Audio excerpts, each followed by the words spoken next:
ದಿನೇ ದಿನೇ ಕಾದ ಕುಲುಮೆಯಾಗ್ತಾ ಇದೆ ಕರುನಾಡು. ಬಿಸಿಲ ಬೇಗೆಗೆ ಕೋತ ಕೋತ ಕುದಿತಾ ಇದೆ ಕರ್ನಾಟಕದ ನೆಲ.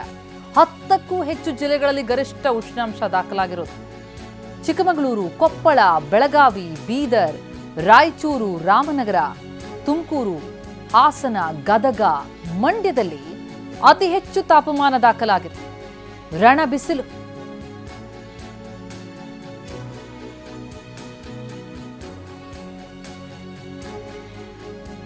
ಟೆಂಪರೇಚರ್ ಎಷ್ಟೆಷ್ಟಿದೆ ಅನ್ನೋದನ್ನು ನೋಡ್ತಾ ಇದ್ದೀವಿ.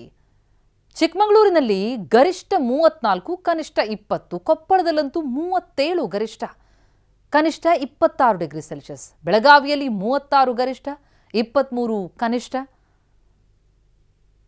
ಇನ್ನು ರಾಯಚೂರಿನಲ್ಲಂತೂ ಅತಿ ಹೆಚ್ಚು, ಗರಿಷ್ಠ 39 ಡಿಗ್ರಿ ಸೆಲ್ಸಿಯಸ್, ಕನಿಷ್ಠ 28 ಡಿಗ್ರಿ ಸೆಲ್ಸಿಯಸ್.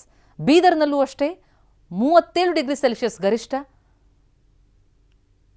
ಇನ್ನು ಬೆಂಗಳೂರು ದಕ್ಷಿಣ ಜಿಲ್ಲೆಯಲ್ಲಿ ಗರಿಷ್ಠ 36, ತುಮಕೂರಿನಲ್ಲೂ ಅಷ್ಟೇ ಗರಿಷ್ಠ 36, ಹಾಸನದಲ್ಲಿ ಗರಿಷ್ಠ 34 ಡಿಗ್ರಿ ಸೆಲ್ಸಿಯಸ್ ಉಷ್ಣಾಂಶ ದಾಖಲಾಗಿದೆ. ಗದಗದಲ್ಲಂತೂ 37, ಮಂಡ್ಯದಲ್ಲಿ ಗರಿಷ್ಠ 38 ಡಿಗ್ರಿ ಸೆಲ್ಸಿಯಸ್ ದಾಖಲಾಗಿದೆ. 10ಕ್ಕೂ ಹೆಚ್ಚು ಜಿಲ್ಲೆಗಳಲ್ಲಿ ಈ ರೀತಿ ಗರಿಷ್ಠ ಉಷ್ಣಾಂಶ ದಾಖಲಾಗಿರೋದು.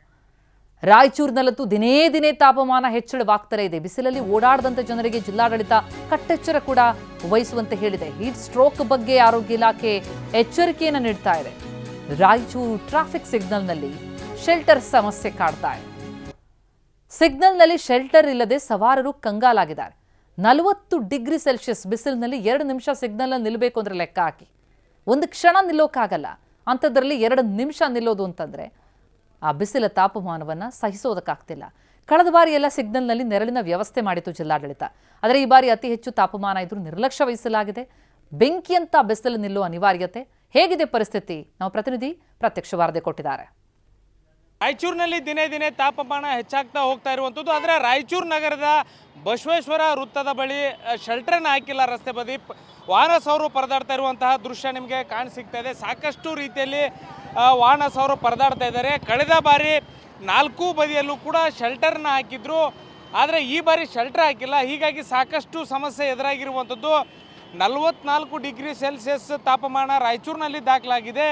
ಇದಲ್ಲದೆ ಜಿಲ್ಲಾಡಳಿತ ಆಗಿರ್ಬೋದು, ಆರೋಗ್ಯ ಇಲಾಖೆ ಆಗಿರ್ಬೋದು ಅಲರ್ಟನ್ನು ಘೋಷಣೆ ಮಾಡಿರುವಂಥದ್ದು. ಹೀಟ್ ಸ್ಟ್ರೋಕ್ ಆಗುವಂತಹ ಸಾಧ್ಯತೆ ಇರ್ತದೆ. ಹೀಗಾಗಿ ಹೀಟ್ ಸ್ಟ್ರೋಕ್ ಏನಿದೆ ಇದಕ್ಕೆ ಒಳಗಾಗದೇ ಇರೋ ನಿಟ್ಟಿನಲ್ಲಿ ಮುಂಜಾಗ್ರತಾ ಕ್ರಮಗಳನ್ನು ಕೈಗೊಳ್ಳಲಿಕ್ಕೆ ಕೂಡ ಜಿಲ್ಲಾಡಳಿತ, ಆರೋಗ್ಯ ಇಲಾಖೆ ಸೂಚಿಸಿದೆ. ಸಾಕಷ್ಟು ಸಮಸ್ಯೆ ಆಗ್ತಾ ಇರುವಂಥ ಕಾರಣಕ್ಕಾಗಿ ಬೈಕ್ ಸವಾರರು ಏನು ಬರ್ತಾರೆ, ಅದರಲ್ಲೂ ಪ್ರಮುಖವಾಗಿ ಸಿಗ್ನಲ್ಗಳಿಗೆ ನಿಂತಹ ಸಂದರ್ಭದಲ್ಲಿ ಶೆಲ್ಟರ್ ಇದ್ದರೆ ಅನುಕೂಲ ಆಗುತ್ತೆ. ಇಲ್ಲ ಶೆಲ್ಟರ್ ಇಲ್ಲದಿದ್ದರೆ ಸಾಕಷ್ಟು ರೀತಿಯಲ್ಲಿ ಸಮಸ್ಯೆ ಆಗುತ್ತೆ.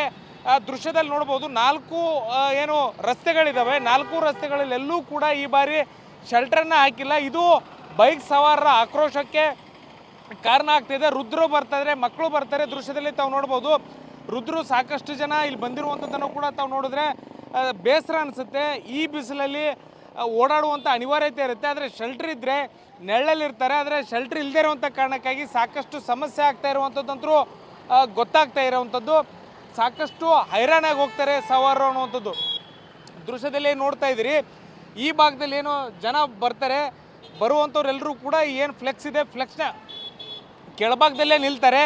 ಯಾಕಂದರೆ ನೆರಳಿರುತ್ತೆ ಅನ್ನೋಂಥ ಕಾರಣಕ್ಕಾಗಿ ಇಲ್ಲಿ ಮುಂದೆ ಬರುವಂಥ ಪ್ರಯತ್ನ ಯಾರೂ ಕೂಡ ಮಾಡೋದಿಲ್ಲ. ಅಂದರೆ ಅಷ್ಟರ ಮಟ್ಟಿಗೆ ಬಿಸಿಲಿದೆ. ವಾಹನ ಸವಾರರು ಇದ್ದಾರೆ, ಅವ್ರು ಮಾತಾಡಿಸುವಂಥ ಪ್ರಯತ್ನ ಮಾಡ್ತೀನಿ. ಸರಿ ಹೇಳ್ರಿ, ಸಾಕಷ್ಟು ಸಮಸ್ಯೆ ಆಗ್ತಾ ಇದೆ ಬಿಸಿಲಿನ ತಾಪಮಾನದಿಂದ. ಶೆಲ್ಟರ್ ಹಾಕಿಲ್ಲ, ಯಾವ ರೀತಿ ಸಮಸ್ಯೆ ಆಗುತ್ತೆ ಬೈಕ್ ಸವಾರದ್ದು ಅಂತ? ಇವಾಗ ನಮ್ಮ ರಾಯಚೂರಿನಾಗ ಆಲ್ಮೋಸ್ಟ್ 41 ಡಿಗ್ರಿ ಆಲ್ರೆಡಿ ಕ್ರಾಸ್ ಆಗ್ಯದ. ಲಾಸ್ಟ್ ಟೈಮ್ ನಮ್ಮ ಟ್ರಾಫಿಕ್ ಪೊಲೀಸ್ ಡಿಪಾರ್ಟ್ಮೆಂಟ್ ಅವರು ಸ್ವಲ್ಪ ಶೆಲ್ಟರ್ ಹಾಕಿದ್ರು. ಈ ಟೈಮ್ ನಾನು ರಿಕ್ವೆಸ್ಟ್ ಮಾಡ್ತೀನಿ ಪೊಲೀಸ್ ಡಿಪಾರ್ಟ್ಮೆಂಟ್ಗೆ ನಮಗೆ ಸ್ವಲ್ಪ ಶೆಲ್ಟರ್ ಹಂಗೆ ಮಾಡಿ ಸ್ವಲ್ಪ ನಮಗೆ 1-2 ನಿಮಿಷ ನಿಂದಿರಬೇಕಾಗ್ತದೆ. ಸ್ವಲ್ಪ ಅನುಕೂಲ ಆಗ್ತದೆ ಸ್ವಲ್ಪ ಅಷ್ಟೇ. ಒಂದು request, small request for police department. Heat stroke ಆದರೆ ಸಾಕಷ್ಟು ಆರೋಗ್ಯದಲ್ಲಿ ಸಮಸ್ಯೆ ಆಗುತ್ತೆ ರೀ. ಮುದುಕರು ಬರ್ತಾರೆ, ಮಕ್ಕಳನ್ನ ಕರ್ಕೊಂಬರ್ತಾರೆ, ಯಾವ ರೀತಿ ಸಮಸ್ಯೆ ಆಗುತ್ತೆ ರೀ ಅಂತ? ಇವಾಗ ಸೀನಿಯರ್ ಸಿಟಿಜನ್ಸ್ ಇರ್ತಾರೆ, ಅವ್ರಿಗೆ ಭಾಳ ತೊಂದರೆ ಆಗ್ತದೆ, ಆಕ್ಸಿಡೆಂಟ್ಸ್ ಆಗ್ತದೆ. ಸ್ವಲ್ಪ ಏನನ್ನ ಶೆಲ್ಟರ್ ಮಾಡಿ ಕೊಟ್ಟರೆ ನಮ್ಗೆ ಸ್ವಲ್ಪ ಅನುಕೂಲ ಆಗ್ತದೆ. ಇದು ಬೈಕ್ ಸವಾರರು ಹೇಳ್ತಾ ಇರುವಂಥದ್ದು. ಶೆಲ್ಟರ್ನ ವ್ಯವಸ್ಥೆ ಮಾಡಿದರೆ ಸಾಕಷ್ಟು ರೀತಿಯಲ್ಲಿ ಅನುಕೂಲ ಆಗುತ್ತೆ. ಇಲ್ಲದಿದ್ದರೆ ವೃದ್ಧರು ಓಡಾಡ್ತಾರೆ, ಮಕ್ಕಳನ್ನ ಕರ್ಕೊಂಡು ಓಡಾಡ್ತಾರೆ, ಸಾಕಷ್ಟು ಪರದಾಡುವಂಥ ಸ್ಥಿತಿ ಇದೆ ಅನ್ನುವಂಥ ಅಳಲನ್ನು ತೊಡ್ಕೋತಾ ಇರುವಂಥದ್ದು. ಕ್ಯಾಮ್ರಾ ಪರ್ಸನ್ ವಾಸುದೇವ್ ಜೊತೆ BMS ಪೂಜಾರಿ, TV9 ರಾಯಚೂರು. ಇನ್ನು ಮೈಸೂರು ಜಿಲ್ಲೆಯಲ್ಲಂತೂ ಕುಡಿಯೋ ನೀರಿನ ಸಮಸ್ಯೆ. ಹುಣಸೂರು ತಾಲೂಕು ಸಿಂಗರಮಾರನಹಳ್ಳಿಯಲ್ಲಿ ಜಲಕ್ಷಾಮ ಎದುರಾಗಿದೆ. ಕುಡಿಯೋ ನೀರಿಗಾಗಿ ಗ್ರಾಮಸ್ಥರು ಪರದಾಡ್ತಾ ಇದ್ದಾರೆ. ಬಿರು ಬಿಸಿಲಿಗೆ ಕೊಳವೆ ಬಾವಿಗಳೆಲ್ಲ ಬತ್ತು ಹೋಗಿ ಸಮಸ್ಯೆಯಾಗಿದೆ. ಟ್ಯಾಂಕರ್ ಮೂಲಕ ನೀರಿನ ಸರಬರಾಜು ಮಾಡಬೇಕು ಅಂತ ಜನಪ್ರತಿನಿಧಿಗಳನ್ನ ಕೇಳ್ಕೊಳ್ತಾ ಇದ್ದಾರೆ. ಜನಪ್ರತಿನಿಧಿಗಳು ಕಾಣೆಯಾಗಿದ್ದಾರೆ ಅಂತ ಜನ ಆಕ್ರೋಶ ಕೂಡ ಹೊರಹಾಕ್ತಾ ಇದ್ದಾರೆ. ತಾಲೂಕು ಆಡಳಿತ ಕೈಕಟ್ಟಿ ಕುಳಿತಿದೆ ಅಂತ ಜನ ಆಕ್ರೋಶವನ್ನ ಹೊರಹಾಕಿದ್ದಾರೆ. ಸಮಸ್ಯೆ ಹೇಳಿದ್ರೆ ಪರಿಹಾರದ ಬದಲು ನಿರ್ಲಕ್ಷ್ಯದ ಉತ್ತರ ಬರುತ್ತೆ. ಪಂಚಾಯಿತಿ ಕಚೇರಿಗೆ ಬೀಗ ಜಡಿದು ಪ್ರತಿಭಟನೆ ಮಾಡಿಬಿಡ್ತೀವಿ ಅಂತ ಎಚ್ಚರಿಕೆ ಕೂಡ ನೀಡ್ತಾ ಇರುವಂಥದ್ದು. ಕುಡಿಯೋ ನೀರಿಗಾಗಿ ಪರದಾಡ್ತಾ ಇದ್ದಾರೆ ಸಿಂಗರಮಾರನಹಳ್ಳಿಯ ಜನತೆ. ಜನಪ್ರತಿನಿಧಿಗಳ ವಿರುದ್ಧ ತೀವ್ರ ಆಕ್ರೋಶ ವ್ಯಕ್ತವಾಗ್ತಾ ಇದೆ. ತಾಲೂಕು ಆಡಳಿತ ಕೈಕಟ್ಟು ಕುಳಿತಿದೆ. ಸಮಸ್ಯೆ ಹೇಳಿದ್ರೆ ಪರಿಹಾರ ಕೊಡೋ ಬದಲು ನಿರ್ಲಕ್ಷ್ಯದ ಉತ್ತರ. ಹೀಗೆ ಮಾಡಿದ್ರೆ ಪಂಚಾಯಿತಿ ಕಚೇರಿಗೆ ಬೀಗ ಜಡಿತೀವಿ ಅಂತ ಎಚ್ಚರಿಕೆ ಕೊಟ್ಟಿದ್ದಾರೆ ಜನ.